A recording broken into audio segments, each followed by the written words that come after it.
Okay, फेरि पनि सबैजनालाई यो भिडियोमा स्वागत छ है। र आज फेरि म अर्को स्केच बनाउँदैछु।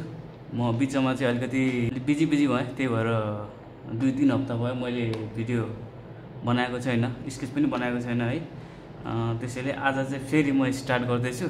यो सेकेन्ड गोला प्रथामा को चाहिँ लकेश हुनुहुन्छ ल। अब यो सेकेन्ड मैले हेर्दैछु, म पहिला यो मजाले मिक्स गर्छु हैन।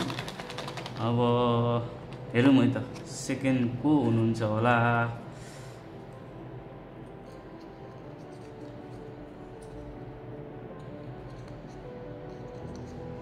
ओ सुभाष ल, तिमीलाई धेरै धेरै बधाई छ है।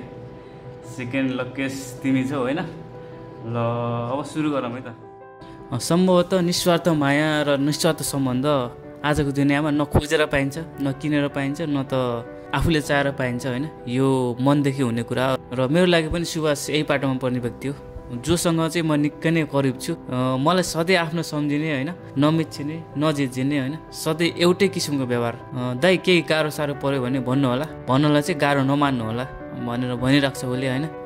मेरो लागि यो शब्द निकै नै अमूल्य छ र मेरो लागि सधैँ समय निकालेर मेरो जिन्दगीका हरेक पलहरू विशेष बनाइदिने मान्छे पनि हो सुभाष, जुन सधैँभरिको लागि अविस्मरणीय रहनेछन्। यति मिठा दिन र पलहरूको लागि चाहिँ म तिमीप्रति निकै नै आभारी छु सुभाष, र आउने दिनहरूमा पनि यो सम्बन्ध र मायाको अपेक्षा राख्दछु।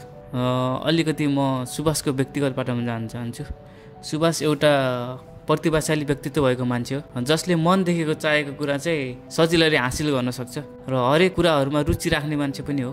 मलाई याद छ सानो छँदा तिहारको बेला स्पिकरमा गीत बजाएर नाचेको हैन, जहाँ कि गीतको कुनै सुगन्ध पनि भेटेको थिएन मैले।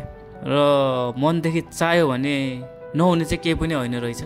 एक्कासी सुभाषको त्यो गायन क्षेत्रमा इन्ट्री भएको देख्दा म निकै नै अचम्मित भएको थिएँ। सुभाषको त्यो हरेक रचनाहरू मलाई एकदम मनपर्छ र त्यो उसको गीतप्रतिको लगाव, त्यो मेहनत साँच्चीकै प्रशंसा गर्ने योग्य छ।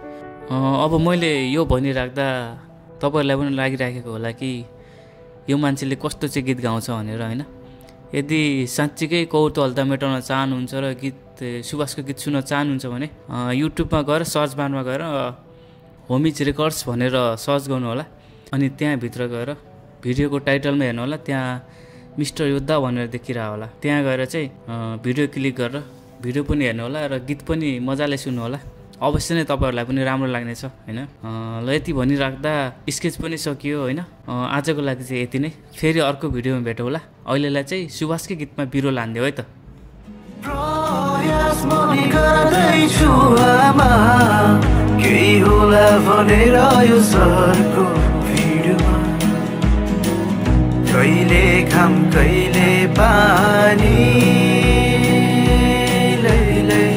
सोचे छैन हुने, गाह्रो छ बाँच्न नि, नबाँची नहुने,